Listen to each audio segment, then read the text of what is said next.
Hello, everyone, and welcome to the CGC Draft League Finals. I'm DJ Sugar, coach of the Portland Timburrs, and coming at you today with a change-up, something we don't normally do in the Timburrs office, team builder, and a little analysis. I figured if there's any match that deserves a little further look under the hood of what we're cooking up, the finals is it. And a finals against our good friend Jack Clark, the Golden Cosmos, nonetheless. I've been looking forward to playing Jack all season. So it was a little upsetting at first seeing Jack over in the Naranja division. I'm over here in the UVA. But I knew I could count on Jack to play some good Pokemon. So if I played some good Pokemon too, our paths might cross. And so I'm glad I was able to hold up and same with Jack. And so we got this match here in the finals.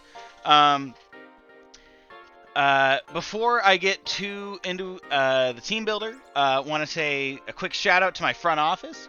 Thank you, Kenya and Brian, for everything this season, for all the Discord calls, for all the at everyone late breaking brilliance. Like, we're going Mirror Palucha, an hour before the deadline. So I appreciate you guys so much for just being sounding boards. Being able to talk, go back and forth with some ideas, get some practice matches in. And it would have just not been nearly as fun without you. So thanks for everything this season. I really appreciate it. And thanks to all of my opponents in the UVA division. It was really a blast playing all ya. There was a bunch of heat y'all were cooking up. My goodness, freaking Kira bringing rain. The Torkoal, the sun is what I was expecting. There was some real heat, and those battles were a ton of fun. So thanks everybody. It really takes two to tango, and Pokemon is no exception. But without further ado, let's get into it. So I've got the teams pulled up over here. We have the Wind and Dragapults in their team box right here. And the Portland Timburrs roster just below that.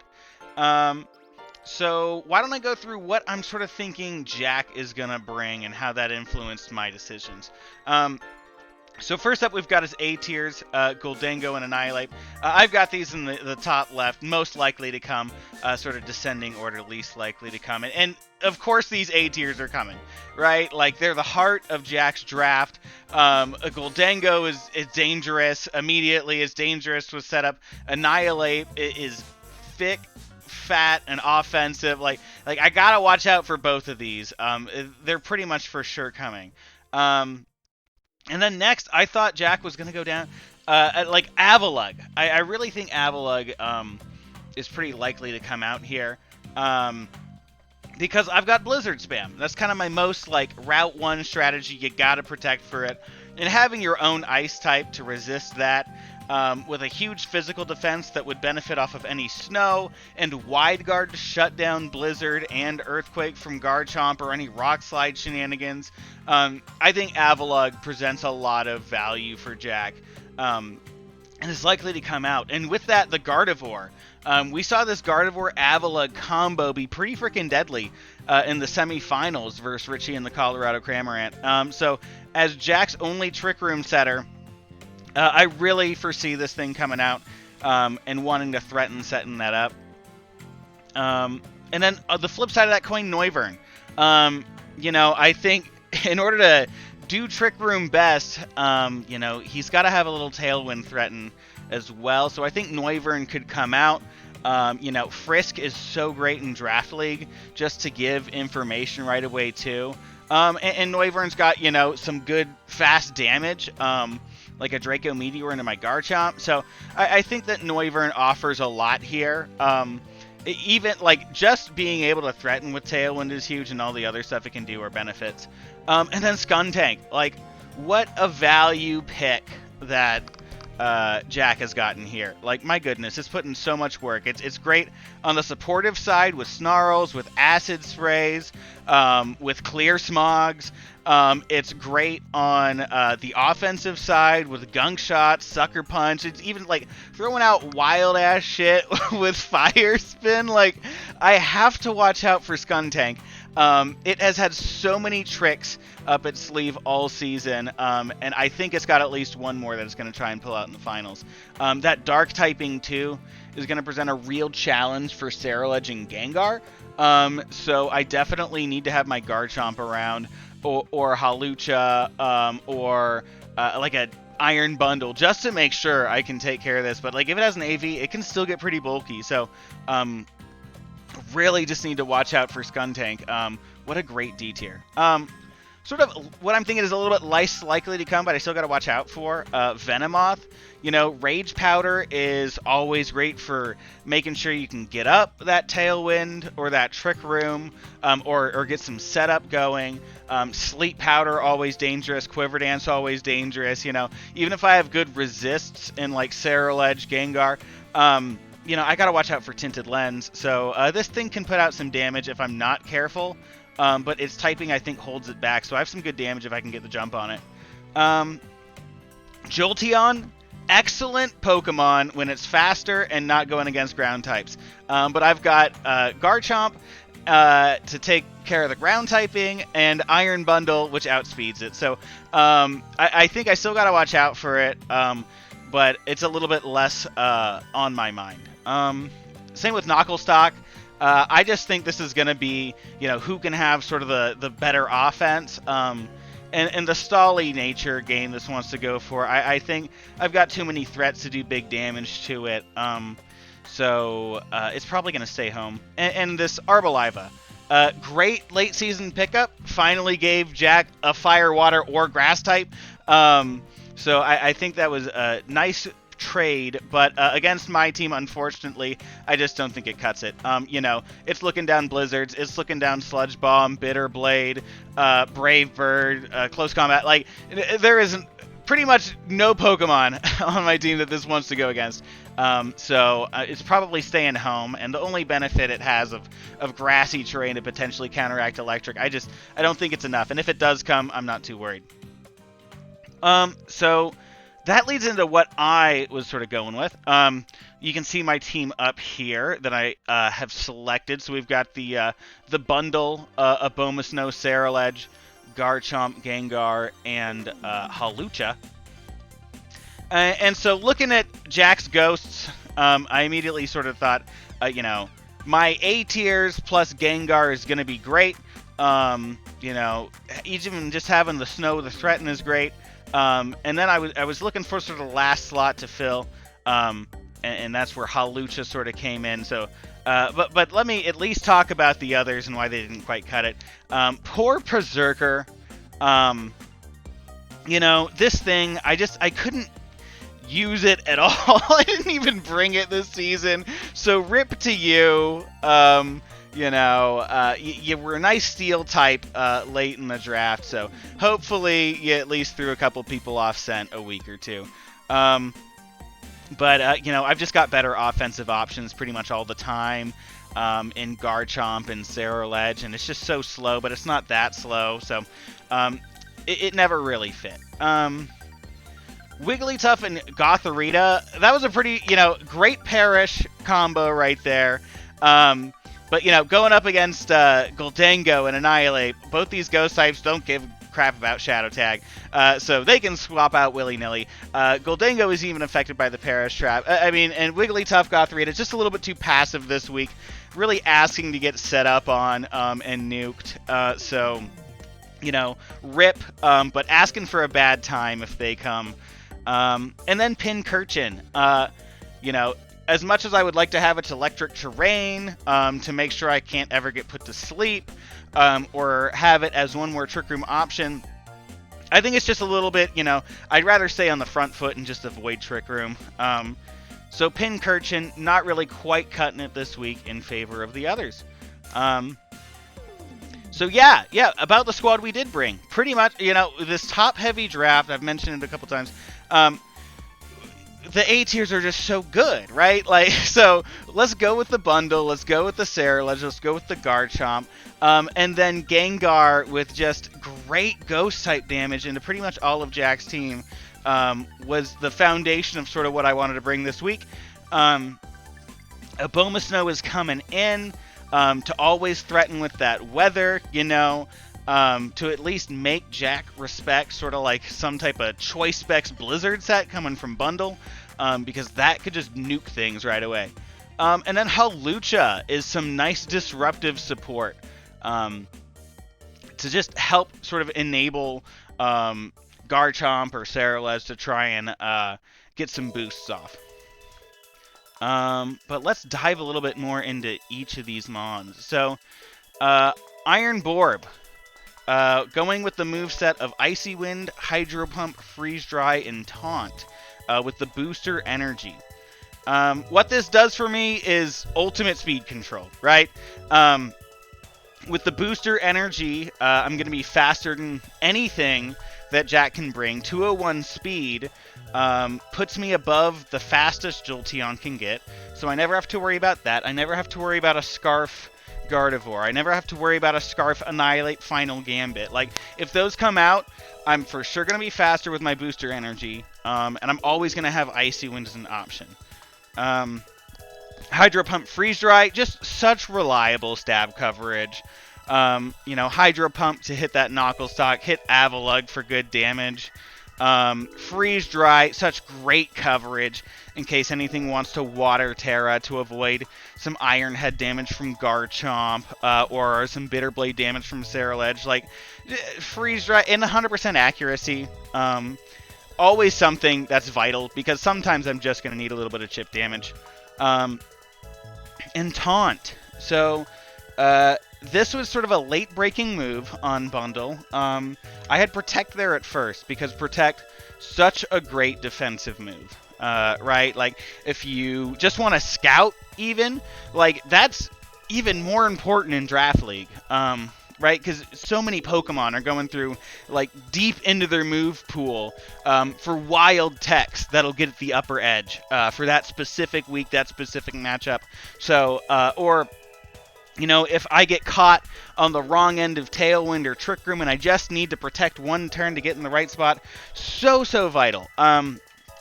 But Taunt, I think, gives Bundle a little bit of a different dimension that I'm going to appreciate this week. Because it'll, you know, Protect would be reactive to help if I get on the wrong end of Tailwind or Trick Room. But I think Taunt helps me be proactive and just shutting that down immediately. Right? Because my initial plan, I was thinking just like, well, why don't I just double down on, like, the Gardevoir or double down on the Noivern? But I think relying only on that could be problematic. Jack is just too smart, right? He's going to have a defensive Terra somewhere or a Resist Berry.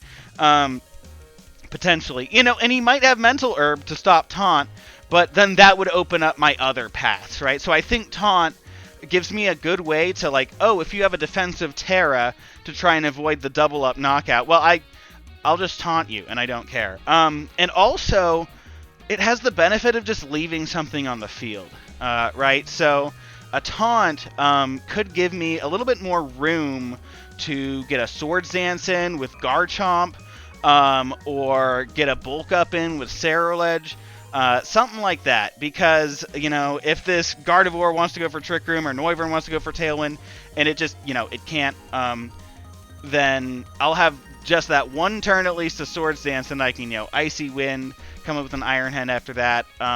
So I'm thinking Taunt will just give me a little bit more openings, and let me be proactive, stay on the front foot, because if I really give Jack any room, he's a good player, and he'll take advantage of it, and it'll make it really tough to claw back, right?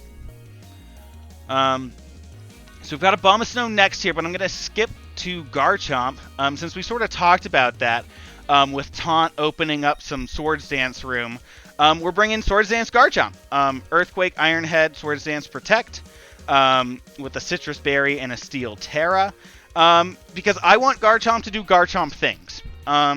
You know, this moveset gives it really good coverage. Earthquake into Goldengo, Iron Head into Avalugg, into Garchomp, into Noivern, even Earthquake into Skuntank.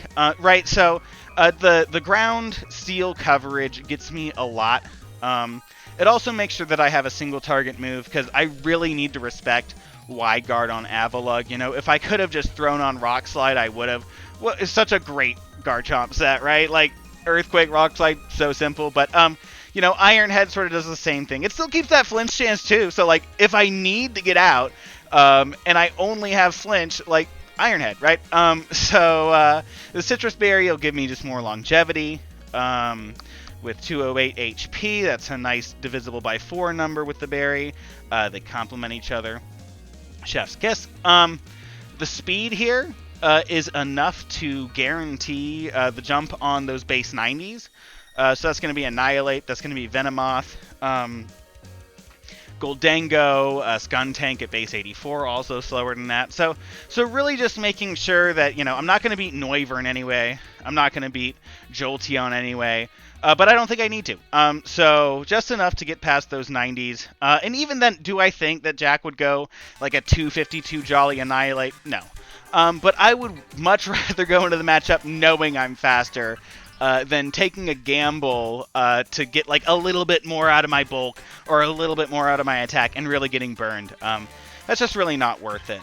Especially because the attack investment puts me at pretty good rolls for getting an OHKO on Gardevoir if I go for a Steel Terra, but it really depends on the defense investment. Like, I will never KO if it's 252 HP, 252 defense bold, right? But if it's just 252 4, well, now we're talking, right? So, and all that defense that the Gardevoir would have to invest in bulk just to survive this, I think would really make sure that, you know, I could double it up on the special side for a KO, or it just wouldn't do as much damage offensively. So this puts me at pretty good numbers, and that's just for like not even getting a Swords Dance up, because Garchomp, like, frick, we're coming off base 130 attack. This thing is cooking. So if we can get off a Swords Dance at some point, awesome. You know, our Steel Terra should help us out with that a lot. You know, I'm thinking we might be up against that Gardevoir or that Avalugg. So be able to avoid those Ice type attacks, being able to avoid those Fairy type attacks with our Steel typing is going to be huge. But, you know, if we're up against the Ghosts, we might not need it. And so we could even save our Terra. But I think Garchomp's really going to want to be a hog this week with that. Also cooking, Lava Girl. So we've got a standard-looking set of Bitterblade, Shadow Sneak, Bulk Up, Protect with leftovers. You know, we've all seen that Cerulege before with a Fire-type Terra. But the real techs are coming in with these EVs. Like, this looks freaking crazy to me. I'll be the first to say it. Like a 252 Jolly Cerulege. I've never put that much speed in Cerulege. I pretty much never need it. But taking a quick look at Jack's team, right? We've got Goldango, base 84. We've got Skuntank, base 84. Gardevoir, base 80. So I think, you know, just being able to guarantee that I am getting the jump on those Pokemon, that I'm faster, is going to give me a lot. Because I've already got some pretty good offense. I don't, you know, and base 125 attack, like, I really don't need too much more investment. It's a little bit funky, you know, going with this much speed and sort of a bulk up set. Like, I really was considering going with a Charcoal to try and boost my fire type damage, get more healing from Bitter Blade. But it, you know, when I was looking at how bulky Goldango could be, it just didn't seem like it was worth it, you know, because I would have to invest so much just in my offense to even have a chance of getting an OHKO on like a 252 with quite a bit of physical defense, Goldango. So, you know, but the bulk up set here gives me a lot, because I think that if I am like back against the wall, I need one Pokemon to bail me out. Cerulege can do it. It's done it before. You know, if I can get off one bulk up, that's going to make me pretty fat. I've got a lot of special defense investment in this set.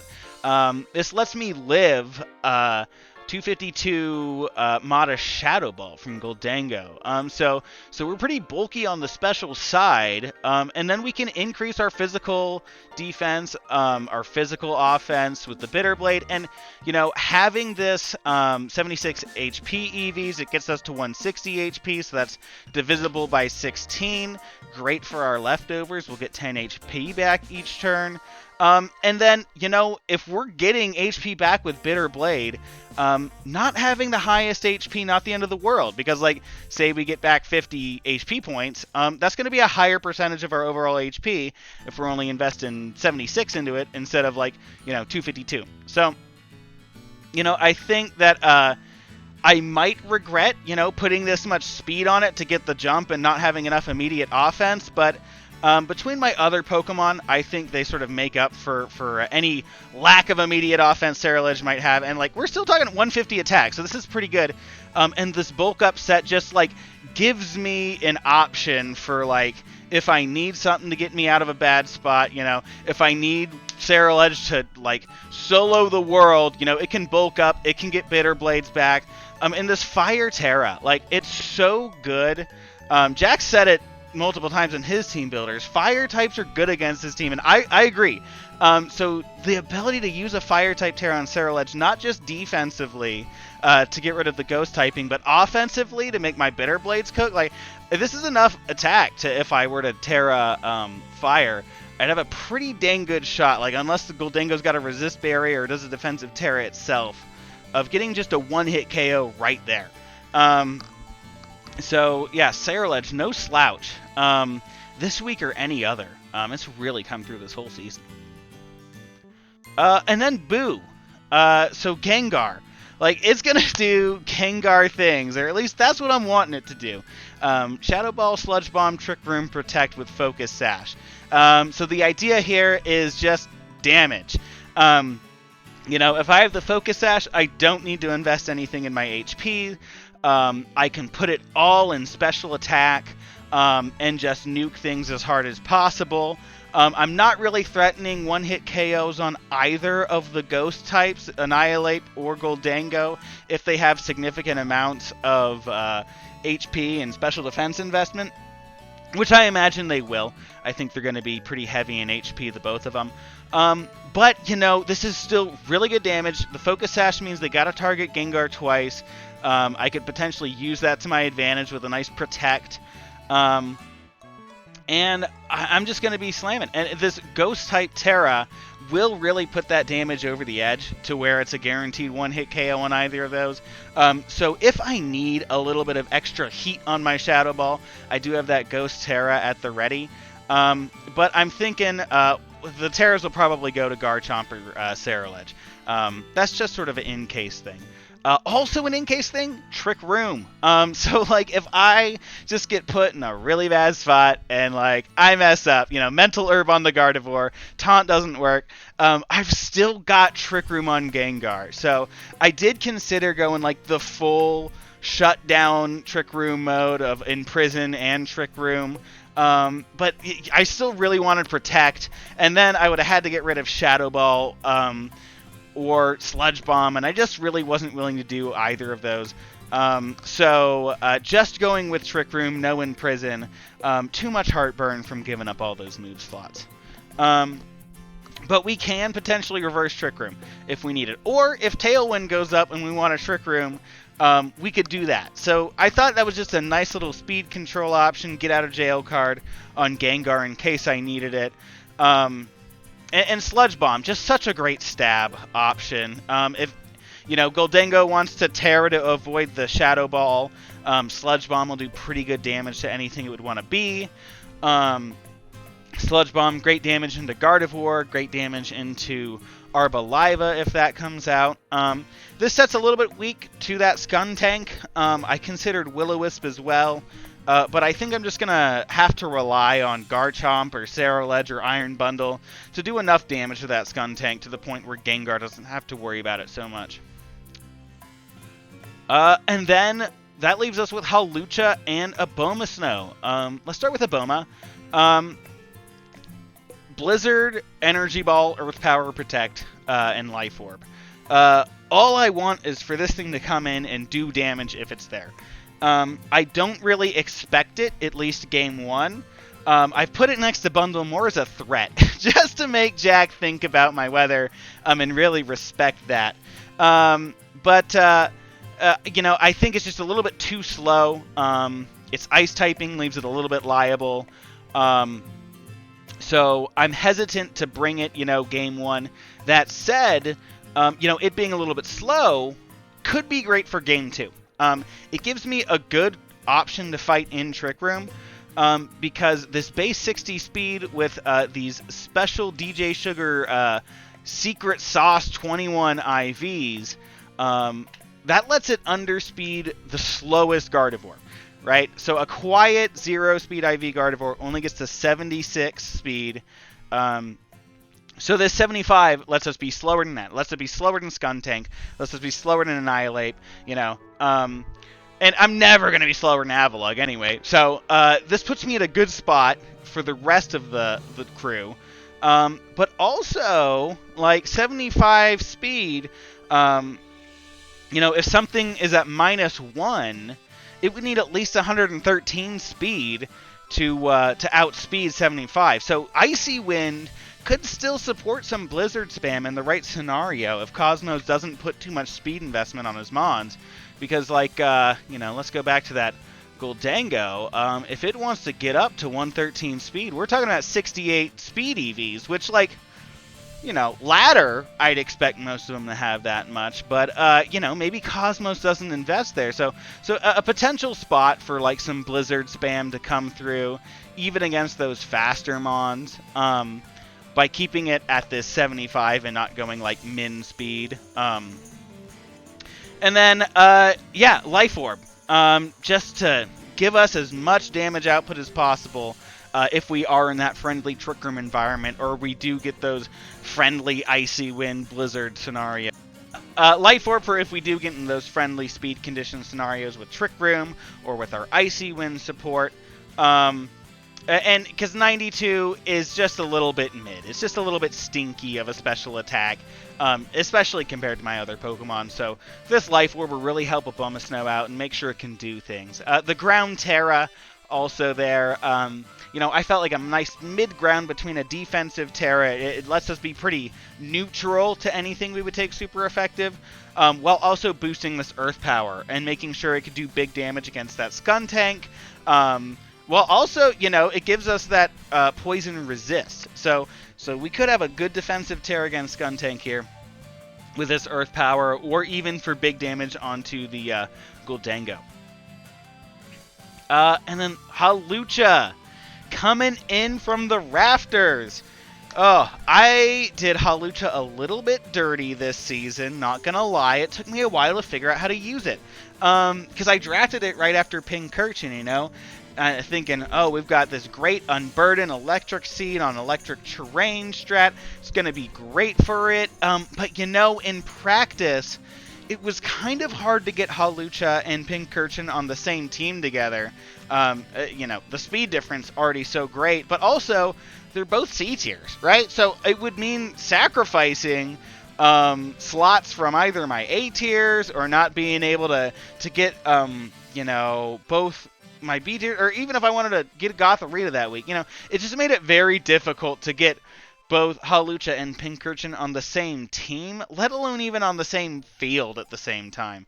So we're completely ignoring the Unburden and going for Mold Breaker with Brave Bird, Close Combat, Encore, and Detect, and a Yachi Berry. So first off, Mold Breaker, I wanted that this week because I see a lot of opportunity for setup. I see Nasty Plot Goldango, I see Bulk Up Annihilate, or just Jack wanting to do any defensive play like a Protect, and Encore will shut any of that down immediately. And the Mold Breaker will make sure I get through good as gold, so I don't have to worry about that. So if Jack wants to make any of those setup plays, any of those defensive plays, I have the opportunity to punish that with an Encore.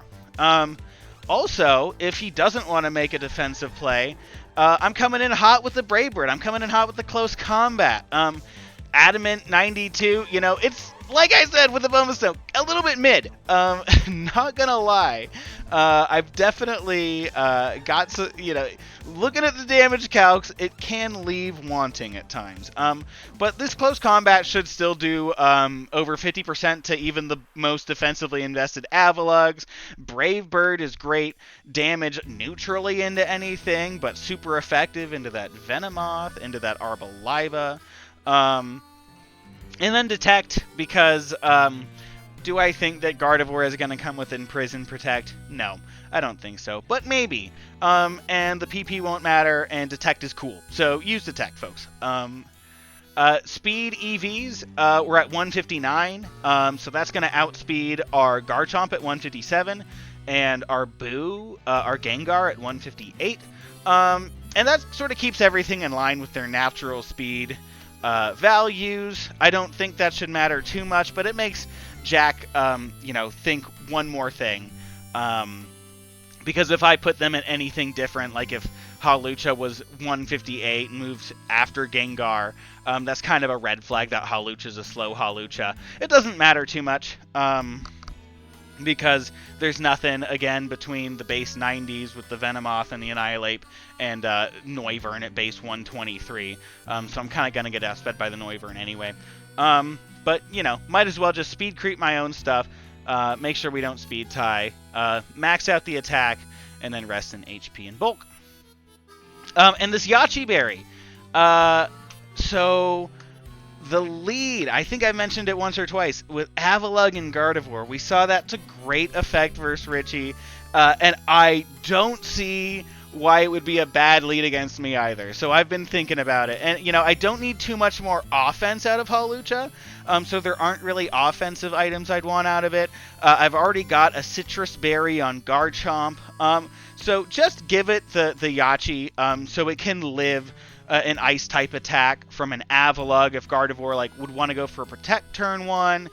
You know, and Garchomp's got the Steel Terra to help it avoid damage. So seeing a potential for this Hawlucha to lead with the Yachi Berry next to Garchomp. And between the Steel Terra and Garchomp and the Yachi Berry here, I don't have to worry nearly as much about Ice-type damage and can kind of be more offensive and stay on the front foot there. Alright, so potential leads.